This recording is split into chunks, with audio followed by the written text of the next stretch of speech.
Well, thank you very much for this great applause. Thank you very much for the nice introduction. Look at all these people out there. That's fantastic. Where were you when I opened up my movie Hercules in New York? That movie went right in the toilet, but that's okay. No one is perfect, okay? But anyway, it is wonderful to be here today. I'm delighted to be here at the Zero Emission Conference and also to be here in Oslo. I love Oslo. It's the first time I've been here, and I love the food. I enjoyed eating here, enjoyed working out here, and also to go to the museum and to see some of the great work from Munch, which is someone that I've admired for many, many years. And of course, it is so nice to also see all the infrastructure that is happening in this town here.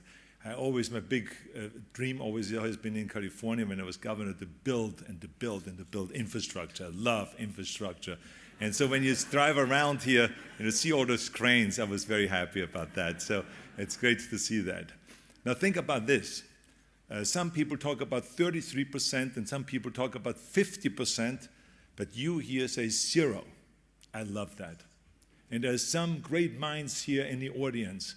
So I'm excited about that, and there's some real great action going on here in this room and in this building. And I always love when we talk about action, because that's what I'm all about, and that's why I did a lot of action movies. Now, we're talking about action, so much has actually changed in this last year. When I agreed to do this speech, I was still governor of the great state of California. And I had no idea that by the time I would give this speech, I would be in the middle of shooting an action movie in New Mexico. And I also had no idea that I would be talking to you with 7 stitches in my forehead. But that's what happens on movie sets. You see, in politics, when I was in Sacramento, that didn't happen. No injuries. I mean, maybe emotional injuries, but not physical injuries. But this is what movie business is all about. The movie I'm doing, by the way, right now is called The Last Stand. And I jump off buildings and I drive cars more than 200 miles an hour and I wipe out the bad guys. And of course, we use all kinds of special effects.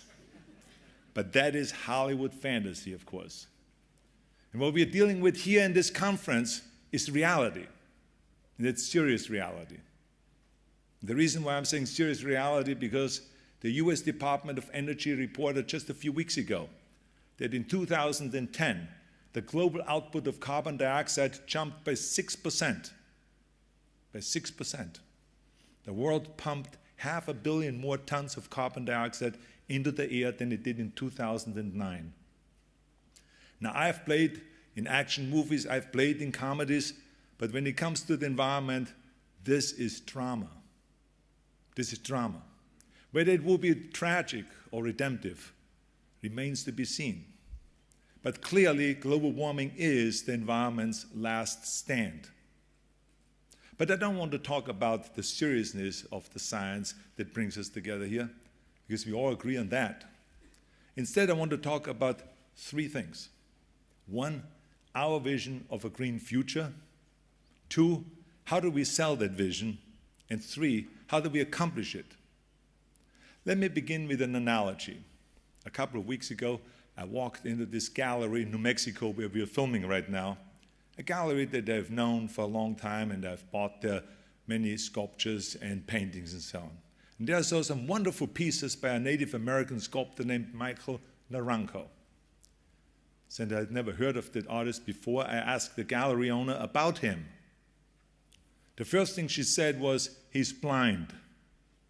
He was blinded in the Vietnam War and asked for some clay, for some putty, to occupy his time while he was recovering in his hospital bed. Today, his work is displayed all over the world. And let me tell you, it's very expensive. He sculpts these beautiful figures of Native American warriors and eagles, which he can't see, but only feel. Now that artist had vision. No eyesight, but vision. And he literally molded his vision into a bronze reality.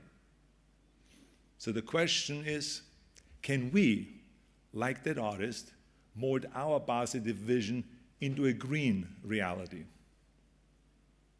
So point number 1, if we are going to create a sustainable world, we need a vision. The foundation of a vision can be found all over the world.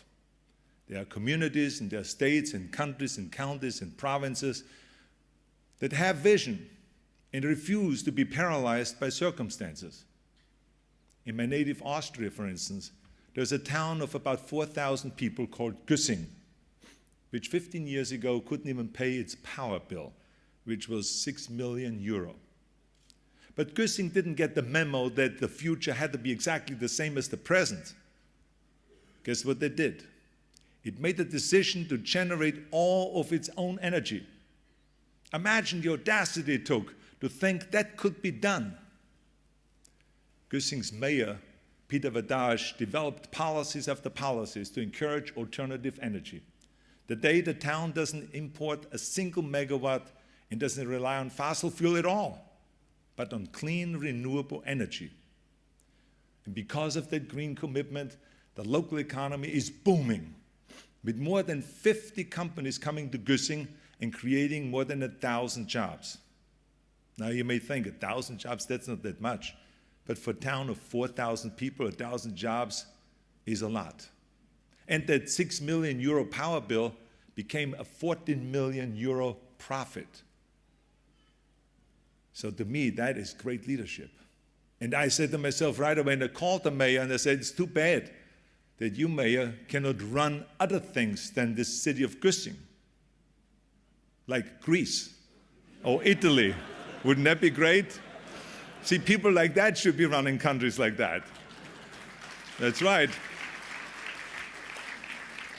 So when the naysayers say we should wait to move forward with the green technology because of the economy, we can thank Mayor Vadage and Güssing for giving us a vision for what one town can do and what we all can do.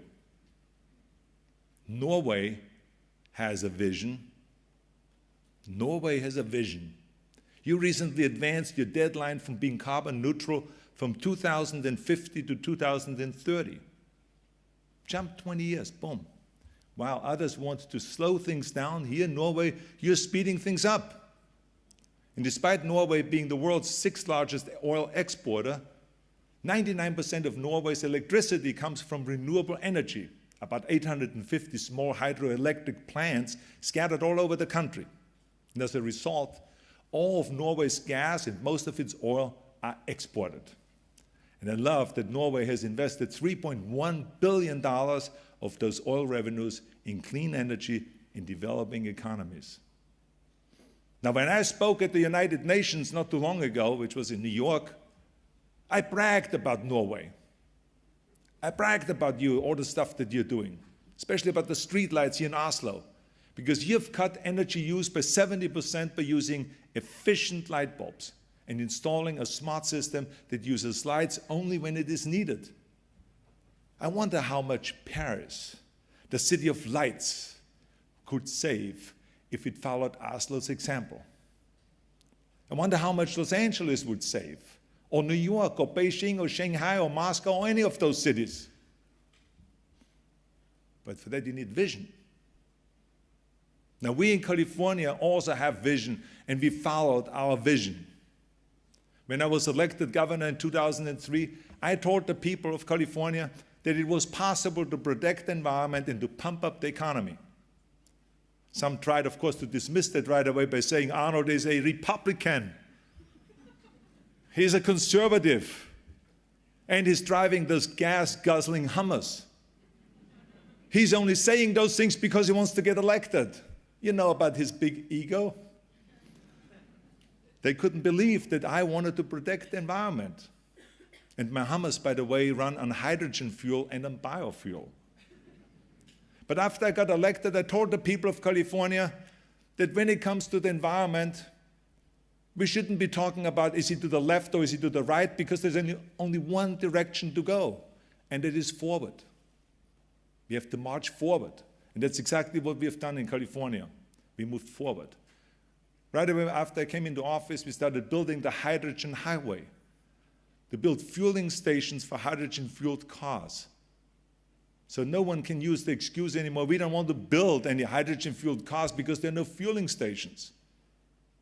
So we started building hydrogen fueling stations all over the state of California. Then we added 1 million solar roofs. Then the Green Building Initiative to make all government buildings more energy efficient. Then the Renewable Portfolio Standard.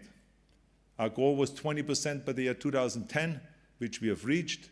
And now our goal is 33% by the year 2020. Then the Low Carbon Fuel Standard, the tailpipe emissions reductions, which was so successful that the Obama administration now adopted it on a national level. Now, this is a perfect example of a regional government leading the way and the federal government following. And of course, AB 32, our historic climate change law, where we made a commitment to reducing our greenhouse gases by 25% by the year 2020 and 85% by the year 2050. And I should add that for decades, California has been working to be more energy efficient by establishing great partnerships with ordinary people. Because we believe very strongly that if the ordinary people out there buy into your policies, then you have a win in your hand. I mean, when we in California reach 110, 115 degrees, and we are reaching our capacity with our electricity, we put out the word to the people and say, cut back on your energy. And ordinary people participate in this effort. And as a result, California now is a remarkable 40% more energy efficient than the rest of the United States. As a matter of fact, if the rest of the United States had the same energy efficiency as California, we could literally close 75% of our coal-fired power plants. And that is an equivalent of taking 300 million cars off the road. Now, America only has 240 million cars, so think about that, 60 more million cars off the road. That's how much we would save on greenhouse gases. Now, these environmental policies did not destroy California's economy, quite the opposite. It didn't reduce our state to a hunter-gatherer society. The fact is, our economy kept booming. From 2003 to 2007, the first 4 years when I was in office, our economy grew from a $1.4 trillion GDP to a $1.8 trillion GDP, and we created more than 1 million new jobs. In 2007, of course, we all were hit by the global recession, and we lost some of those gains. But today, the brightest spot of California's economy is still our green sector, which has grown 10 times faster than any other sector since 2005. 1 in every 4 solar jobs in the US is in California. 1/3 of US clean tech venture capital flows into California. In 2009, a report from the University of Massachusetts found that clean energy investments generate more than 3 times as many US jobs as fossil fuel investments. And we have certainly found that to be true in California. As a matter of fact, our GDP now is $2.1 trillion. We gained during the recession $300 billion in our GDP. Now that's progress, and it's all because of our green companies. Our green companies are doing great things, like SolarZyme, a company in San Francisco that produces fuel from algae. They've been so successful that they signed a deal now with the US Navy to supply fuel for their fleet. And now the US Navy is so excited about going green that they made a commitment that half of the entire US Navy fleet will be powered by algae-based fuel by the year 2020. And then SolarZyme made a deal also with Continental and with United Airlines to sell 20 million gallons of algae-based fuel to them to mix it in with their fuel so they reduce their greenhouse gases.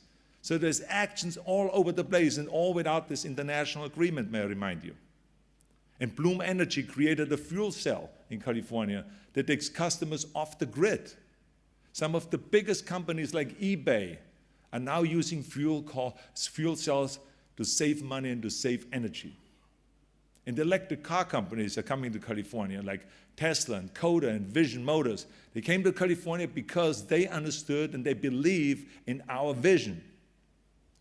Our ports in Los Angeles, which are the largest in the United States, reduced pollution by 70%, often by doing just simple things like stopping the trucks from idling while they're waiting in line. Today, even the port's tugboats are hybrid. So in California, in Norway, and in Güssing, and in many other places around the world, we have a vision. and our vision is green. Now, this brings me to the second point that I wanted to make here today. How do we sell our green vision for the future? Now, I know a little bit about selling and about promoting, because that's what I've done all my life with everything that I've done. That's what I did with bodybuilding. I didn't just lift weights, but I wanted to lift the entire sport. I wanted to make sure that everyone enjoys lifting and being fit and feeling strong. So I wrote books on fitness. I did documentaries like Pumping Iron, gave seminars, served on the President's Council on Physical Fitness and Sports, did anything and everything to teach people about fitness. I wanted to create a fitness revolution. And it worked. There are more gymnasiums today around the world than ever before. I did the same with movies. I promoted my movies not only in the United States, but worldwide. And I became the first actor to truly appreciate and to cash in on the global box office. And now I'm trying to promote an environmental vision, which I have to say is a little different than the vision many in the movement have been trying to sell. To start, I believe that doom and gloom never convinces anyone of anything. I mean, how many people do you think would buy movie tickets if they were told, oh, you're going to feel much worse when you come out of the theater than when you go in? Guilt also never convinces anyone of anything. Yet gloom and guilt seems to be a prime argument of so many environmentalists. You can't tell someone who is worried about losing their jobs or barely holding on to their house or having a difficult time providing for their family that they should worry more about melting polar ice caps. And lecturing the developing world is not any more productive. There are people around the world who are just now arriving at the petroleum party. They are as intoxicated by the desire for electronics and automobiles as we are. And the worst thing we can do is act as if we are more enlightened beings that can judge what is right and wrong for other people. The worst thing we can say is, hey, you already been riding the bicycles over there in China for many years. Continue. It will be so much better for the environment while we continue driving our powerful cars.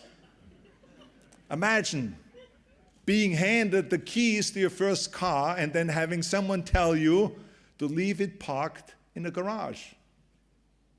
Yet some in the green movement have tried exactly that, to deny the pride and happiness that people in India and in China are feeling in their new wealth and in their new lifestyle. See, that is not an effective communication strategy. We need to sell the benefits of a clean, green economy so that we can create advocates, not opponents, who resent our double standard. They know, because they're not stupid, they know that we, the developed world, have been driving cars for the last 100 years. They know that we have been using fossil fuels for the last 100 years and enjoyed its benefits. And they know also we in the developed world have been actually the ones responsible for polluting the world. So rather than telling them not to do something, we should say, enjoy your rising prosperity. And you know what? You will enjoy your future even more with electric cars, with hydrogen cars, or alternative vehicles. Yes, enjoy your better life, but you will enjoy it more if you use the energy above the ground rather than below the ground. That's what we should be telling them. So it's all about communication. It's all about communication. If I go to my wife and I tell her, hey, I have some Austrian friends over, I want you to make Wiener Schnitzel tonight. I expect the best Wiener Schnitzel. She would say, go to hell. But if I say, Maria, you know how you always make the best Wiener Schnitzels? Better than my own mother made? Could you do that tonight? Because I have some friends coming over, I want to show off a little bit. She would be delighted to do that. See, it's all about how you communicate. That's what it's all about.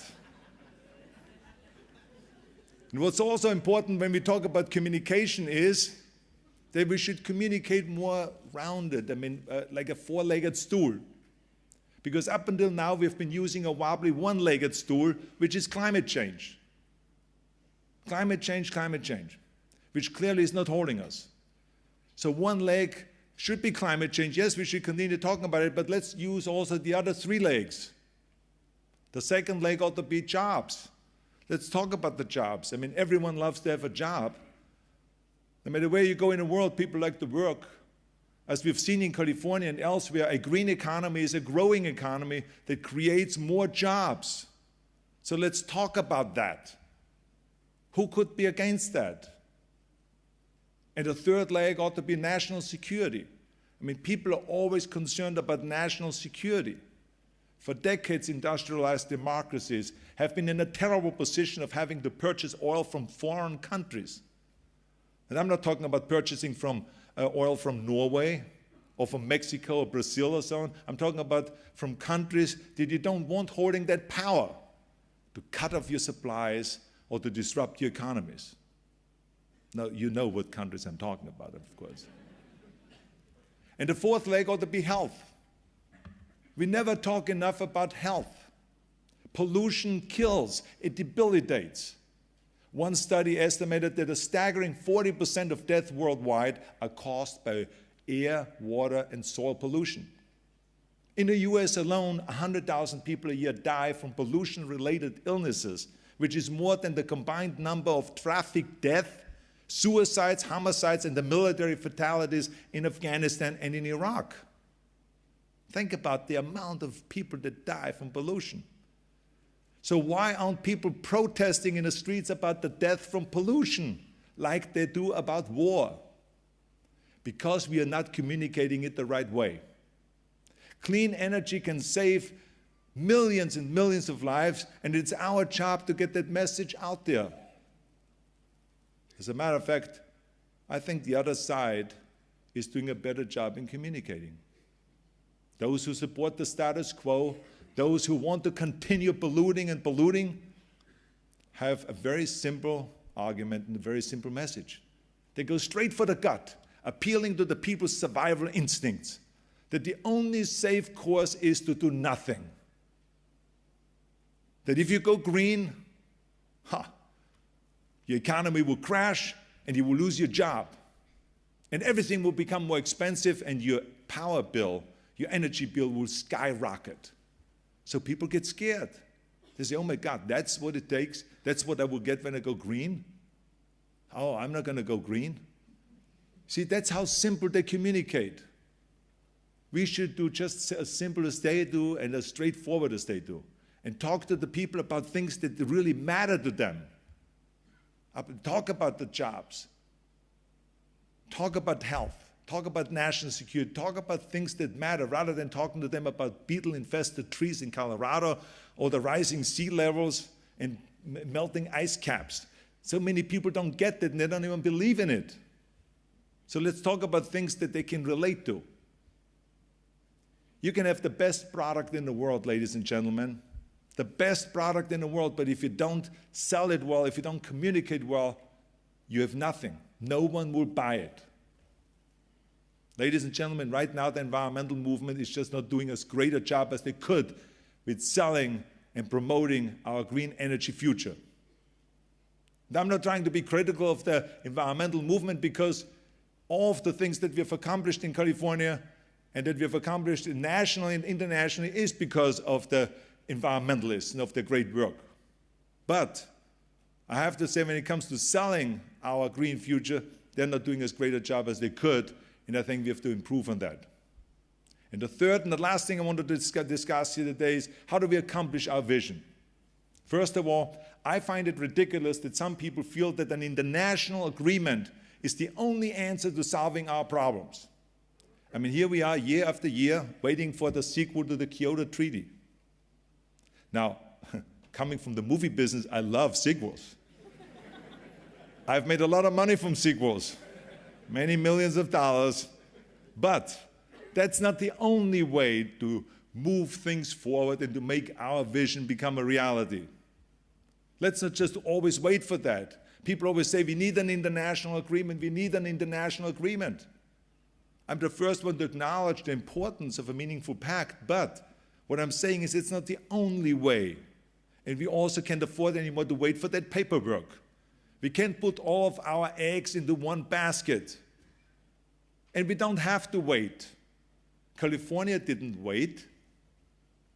I mean, do you think we would wait for Washington? I mean, Washington is asleep at the wheel.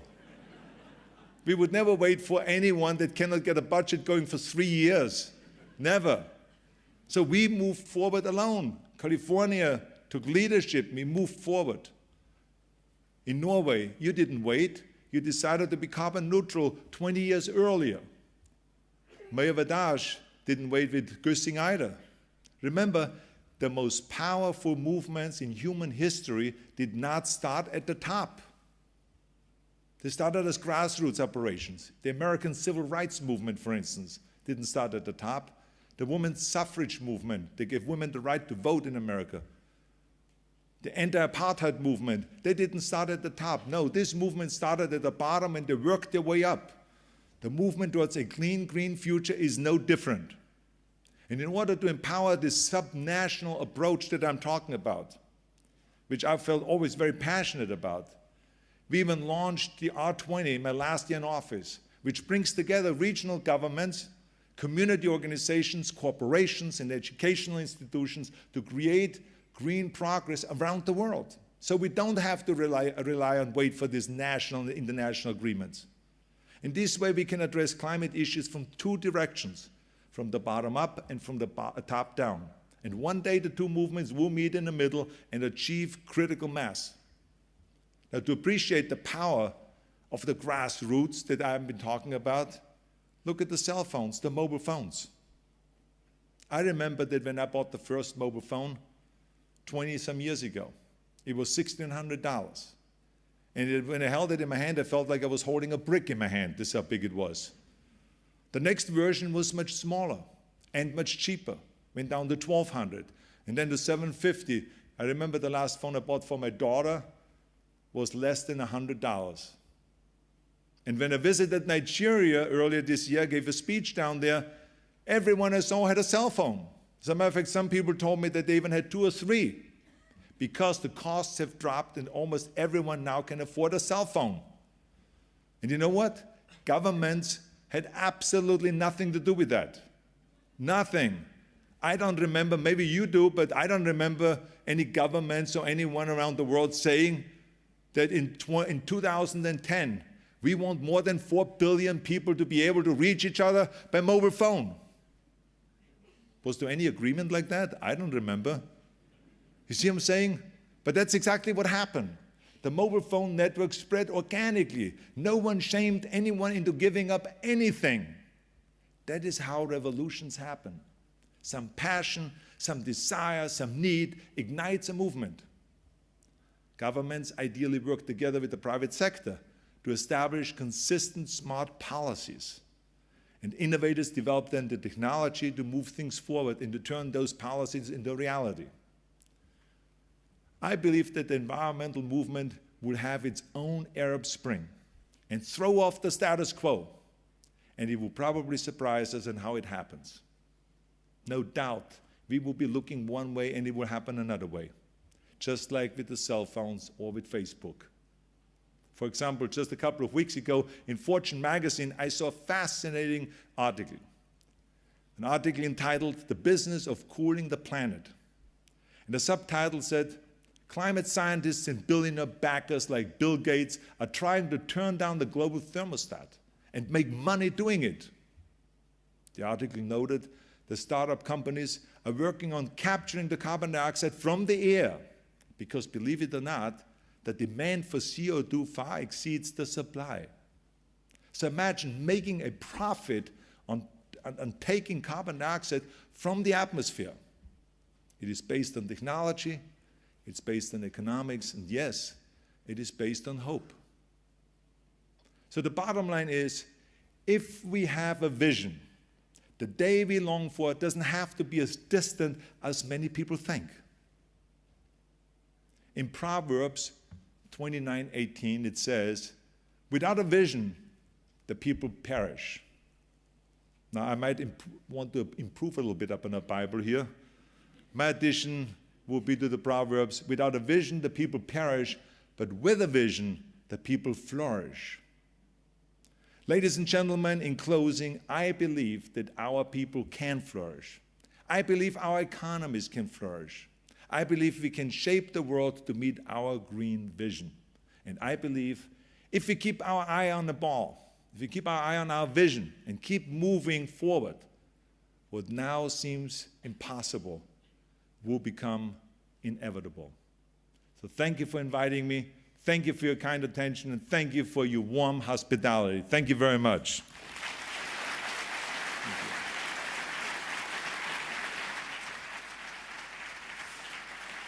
Thank you very much. Thank you very much. No. Thank you very much, Mrs. Schwarzenegger. Great speech.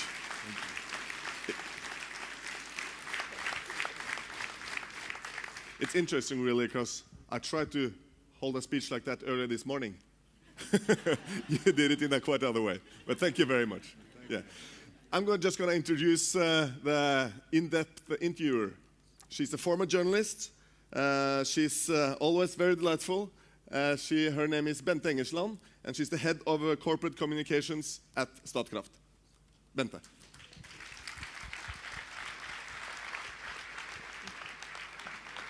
Let's have a seat. I can sit here. Yeah, great. Thank you so much. You're welcome. Thank you. We're so delighted to have you here. You captivate the audience as if we were watching this great movie, really breathtaking, but also very moving. So thank you so much. Thank you. But let's not get emotional. But I can't resist this question, though. No. Is being an actor or being a politician the same story? Is it about telling stories? Well, I think in both cases you have to have a big ego. That's number one. I think number two, there are a lot of similarities. I think that you need to convince people. I think if you're a movie star or if you're a leading man, you have to go and really connect with the people in order to sell the movies well. You're acting, you have to connect with the other actors really well. So the same is in politics. When you talk to the people, you have to connect with the people. I think that the communication is absolutely crucial. I think that your love for being connected with the people has to be the same. And I think that in politics you benefit from your acting training because you're being trained all the time to connect with the people and to be real, not to have words come out of your mouth, but to have them come from your inside, because people will see that right away what is fake, especially now with the close-ups in movies or television.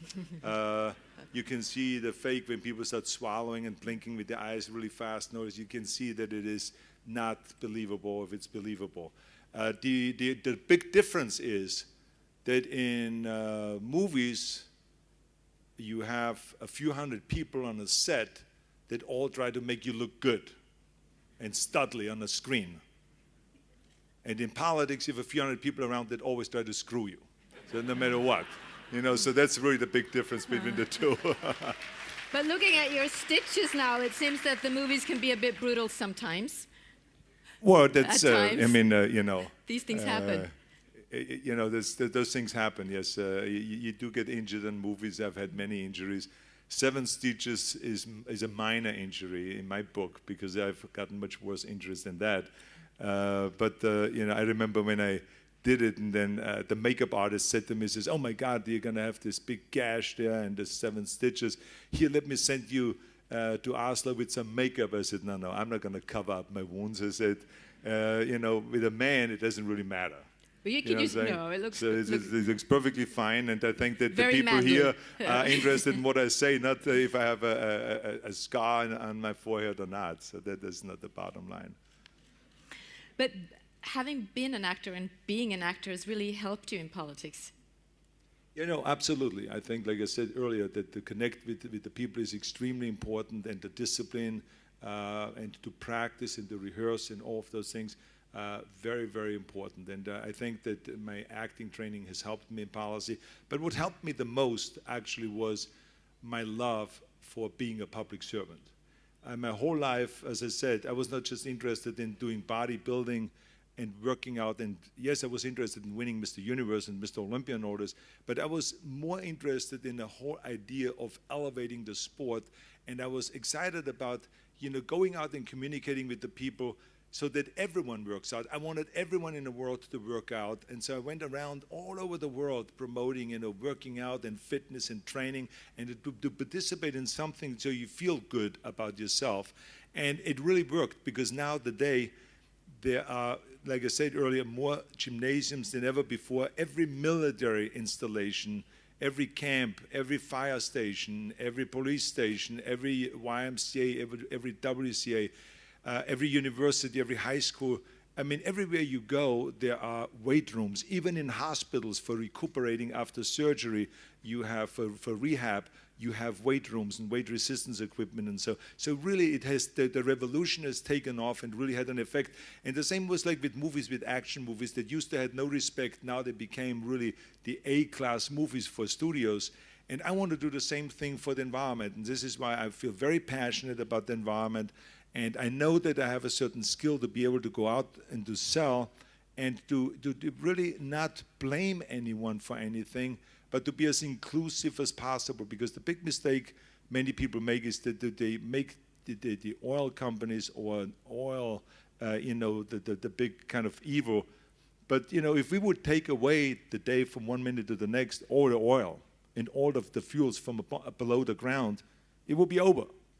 There will be no industry anymore. We will tank big time, because we are not ready yet with the electric cars. We're not quite there yet with the hydrogen cars. We're not quite there yet with having enough solar and having the prices come down. So it is a slow transition that we slowly ease off with the fossil fuels and with the fuels from below the ground and increase with the power from above the ground. So it has to be a slow transition, and we have to kind of communicate with the oil companies that they should invest in those future energies rather than fighting it. So that's the key thing.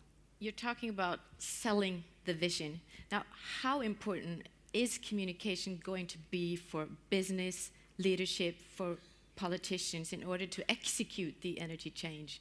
Well, to me, it's very important is to bring people together. Every time I try to accomplish anything in California as governor, and I did it kind of like my way, where I said it's my way or the highway. I could not accomplish it. I mean, I've tried it several times and I failed. And every time I was inclusive and I brought all the parties together and I brought the environmentalists together on the same table with the auto manufacturers and the labor with the business leaders, and we brought everyone together, as difficult as it is, but that's what you have to do, because you are, as governor, representing all of the people, not just your party. And I always said when I came into office that I don't want to be a party representative or a servant. I want to be a public servant, meaning all of the people. So bringing everyone together and being as inclusive is the key thing, and showing a certain vision and guiding people in that direction. You will never get, by working together, all of the things you want, but you can get some of the things you want, and that's how you slowly move the ball forward. That's the key thing. Was that the key to the success of the Californian Hydrogen Highway, do you think? Well, I mean, here's a perfect example. I remember when I came into office and I met with the manufacturer, and there's a guy by the name of Terry Tamminen, who was my advisor when I became governor. He's an extraordinary environmentalist, but also a person that believes in making industry grow and making our economy grow. And I remember that we looked at and talked to the auto manufacturers, and they said, we are never going to build a car that is fueled by hydrogen if there are no fueling stations. So we said, before we get into this argument and talk about was first, the chicken or the egg, let's just go and start building the hydrogen highway. And we went to the oil companies. I remember we went to Chevron in San Francisco and said, can you help us building the hydrogen highway? And they said, well, if you are inclusive and you work together with us on all of the different issues, we are more than happy. And that's exactly what we did. Because we needed the gas stations. You cannot create gas stations from scratch because most of the corners are already tied up with other gas stations, so you cannot come up with new gas stations. So the idea is to go to those gas stations that are owned by those oil companies and say, can we put a pump in there for hydrogen fuel? Or eventually also electric plug-in and those kind of things. And we worked it out, and we now have almost 50 hydrogen stations in California, enough to get with a hydrogen-fueled car all over the state of California without running out of fuel. And eventually we will have 100 and 150, 200. So we are really the only state that has that, but it is also, again, by bringing people together and working together. Was that your greatest contribution, you think, as the 30th governor of California? No, this is one of many. So, one of them. So you're able to mention a couple of you, I'll give you the chance to elaborate on that one. No. I mean, I think that when it comes to the environment, as I've mentioned earlier, AB 32 is one of the things that I'm most proud of, because we really made a commitment with the Air Resources Board and the EPA, the Environmental Protection Agency, and everyone, to reducing our greenhouse gases by 25% by the year 2020 and by 85% by the year 2050. So those are the kind of things that are really huge accomplishments, and it took a lot of negotiating and working very hard. But I'm as proud of the solar, the million solar roofs. I'm as proud of the renewables that, I remember when I came into office, we had 10% of renewables. Now we are 20%. By the year 2020, we will be at 33%. So that's really great gains. We have had no energy blackouts during my time in office, which in the previous administrations there was so many, and which did in the last governor. And so I think that it's important that you just move forward on every level, and not only move forward and just think about California, but we wanted to inspire the rest of the United States. So we formed partnerships with other states. We formed partnerships with states in Mexico. We formed partnerships with provinces in Canada and in China and in India and in Australia. And so we wanted to spread and to kind of prove the point I'm making. We don't have to wait for an international agreement. I think that the United Nations and Ban Ki-moon is doing an extraordinary job of being persistent and making this his priority, and year after year go and try and get an international agreement going. And it's admirable. And remember, people say it's impossible, but as Nelson Mandela said, it's always impossible until it's done. Then no one says it's impossible anymore. And that's what I believe. We have many times in elections with propositions, like good government propositions or anything, or environmental propositions. We have sometimes lost 5 times. And the press came to me and said, don't you get the message that people have voted no 5 times? And I said, no, I don't get the message. I said, because I come from the lifting background. We did not just try to lift the weight 5 times, and then after I couldn't lift it, after the 5th time I gave up. I said, there will be no world champions. If you will give up after 5 times trying. In sports, you try and you try and you try, and sometimes you fail 10 times, and the 11th time I lifted my 500-pound bench press in front of 2,000 people at the German championships. So you try and you try, and the same is with policies. I remember Teddy Kennedy has tried universal health care his entire life, and he passed away, and it was not done yet.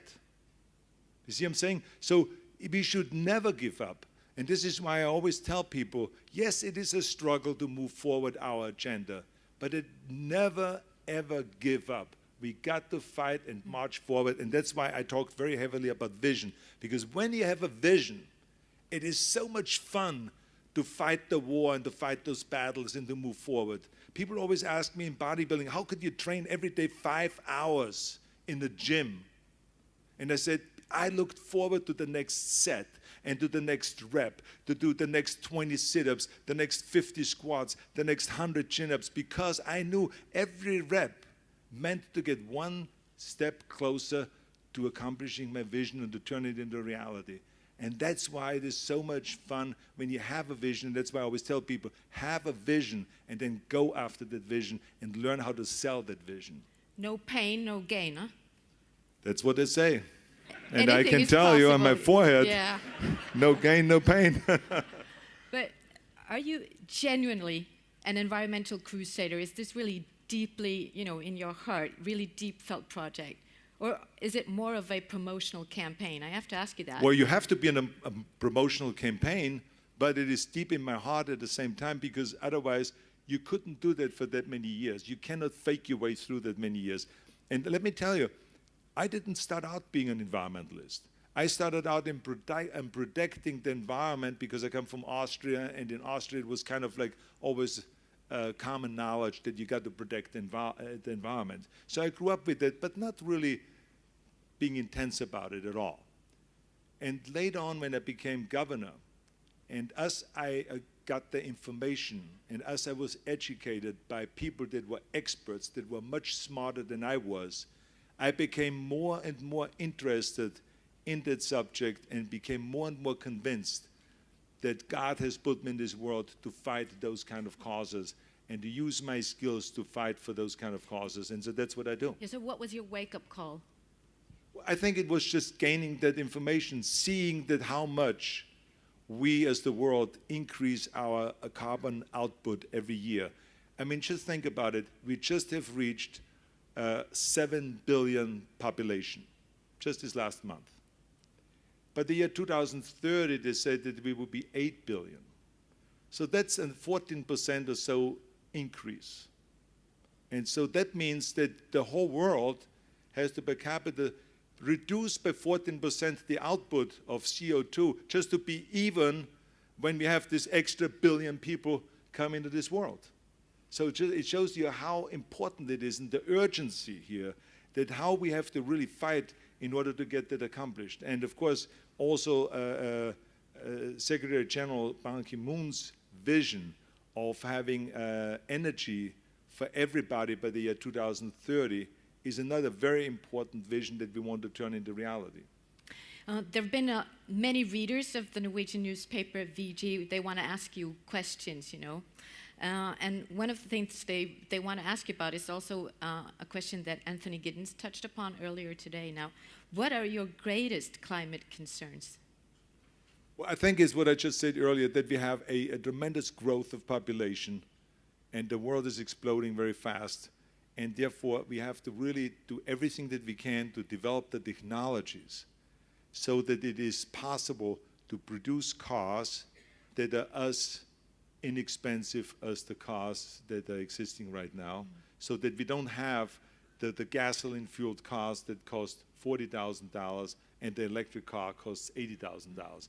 What we want to do is we want to get technology to a place where the electric car is also $40,000. The hydrogen-fueled car is also $40,000. So when people go to the car, to the auto show or to the car shop, that they can choose between all of those fuels, and they will inevitably then choose electric cars because they want to participate in creating a greener future. So what's going to happen to the car industry?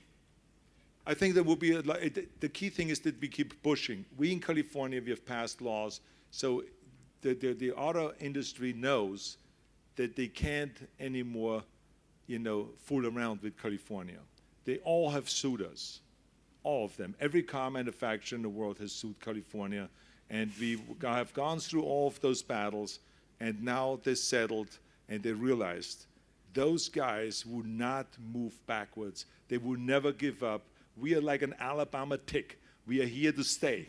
We are dug in deep, and we're here to stay, and that's why we want the national government, the federal government, we want them to adjust to us, so it would make it cheaper for the car manufacturers not to have every state be different and every country be different, but to have one rule for the whole world, ideally. First, one rule for the nation, for the whole nation, and I think we have a good shot to get there. What kind of car do you drive? I have many cars. I have, like I said, Hummers that are on biofuel, that are hydrogen-fueled cars. I have a Bentley. I have a Porsche. I have, I could be sitting here for an hour to go on with all the different cars. You're not embarrassed about it at all? No, I'm not embarrassed about it because I only drive one car at a time.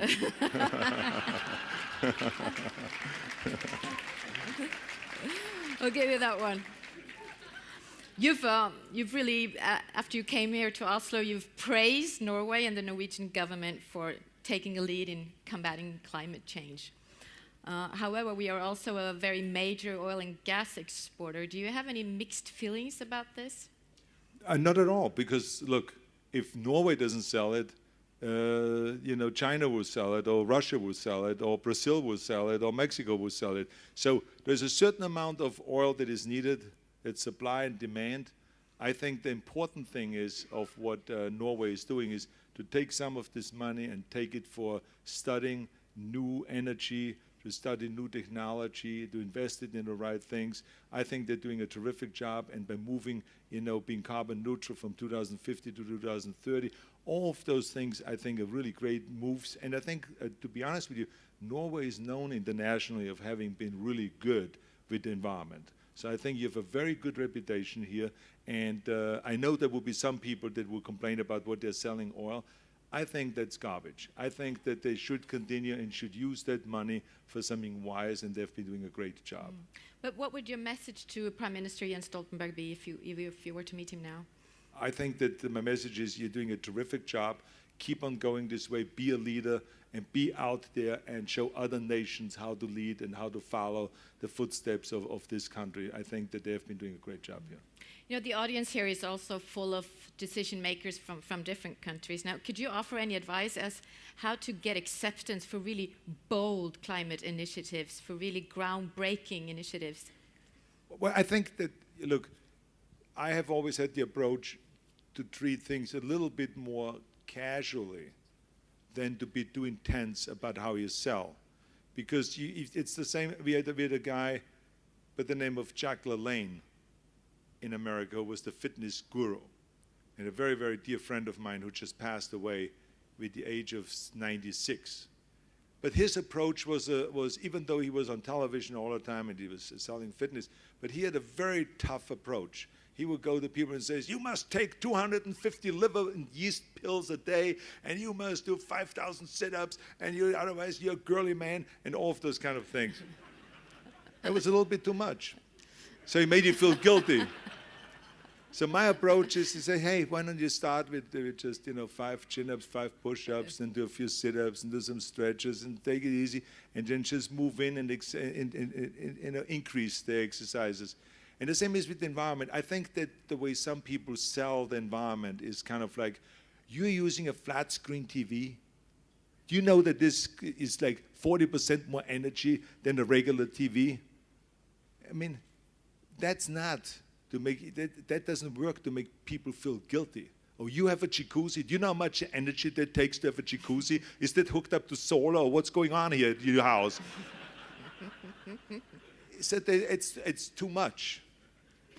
I walked into a store here today, into a ski shop, and I said, what are those boots for?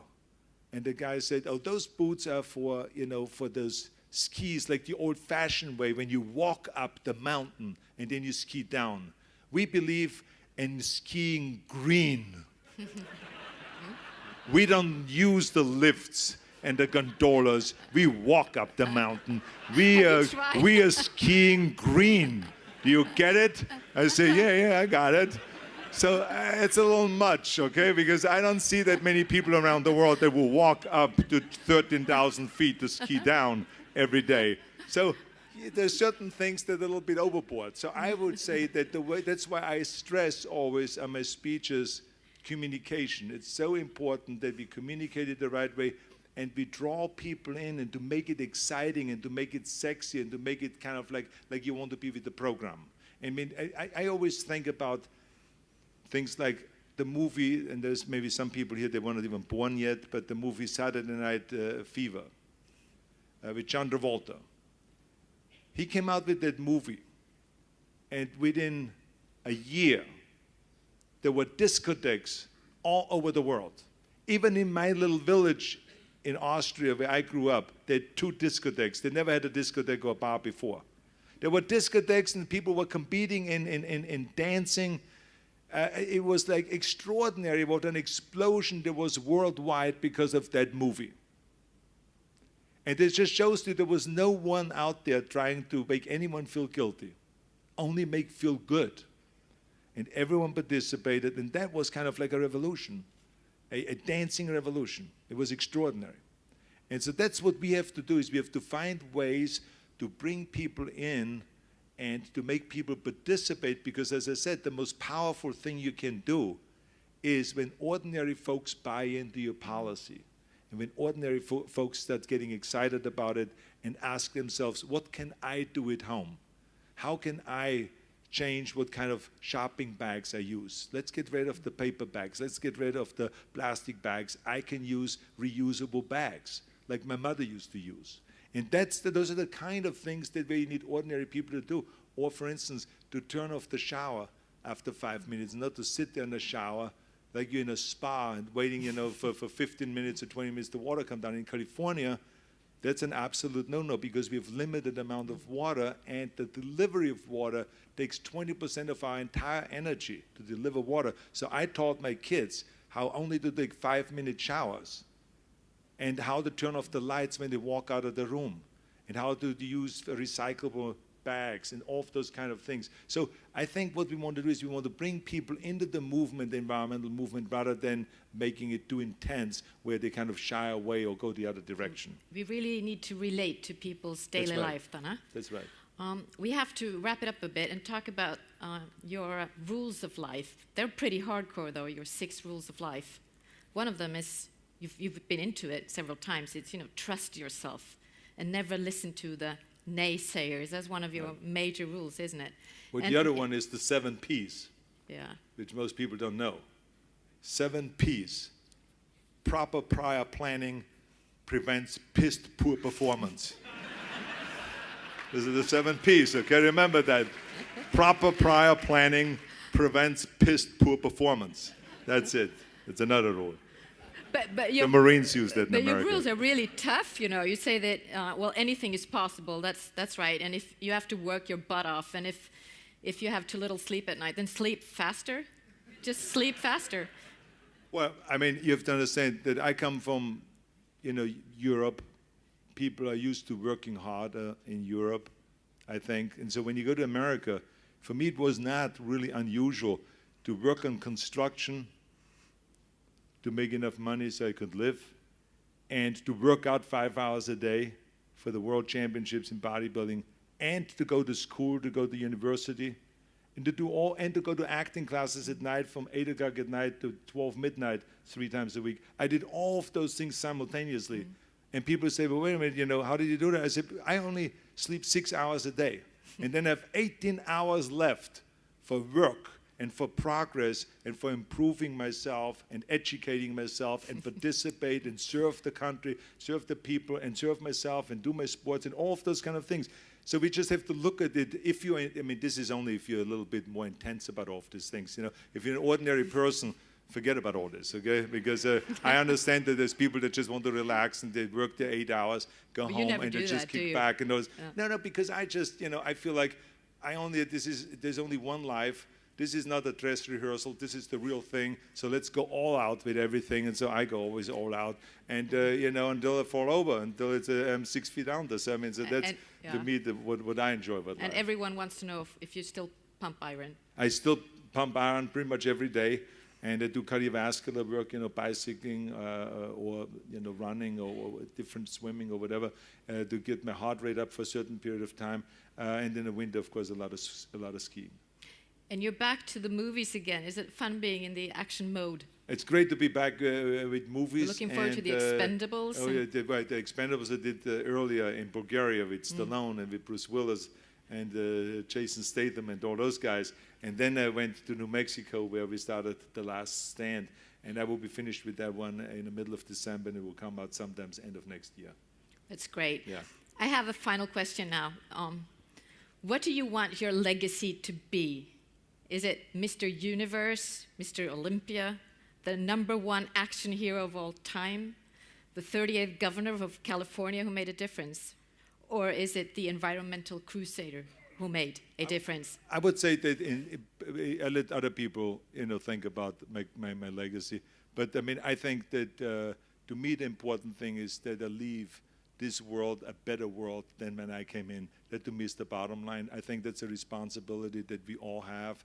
I grew up like that, and I was very fortunate that when I married my wife, I got to know her family really well. Everyone in her family always were public servants. I learned from her mother and from her father a lot about public service, so I had that always around me. So it inspired me that I wanted to, so today I have to say that I want to be, of service to the people of the world and use my talents in order to accomplish that. Okay, thank you very much. And we'll watch your next move, and we know you'll be back. Thank you so much. Thank you very much. Thank you. Thank you. Thank you very much. I'll be back. Thank you.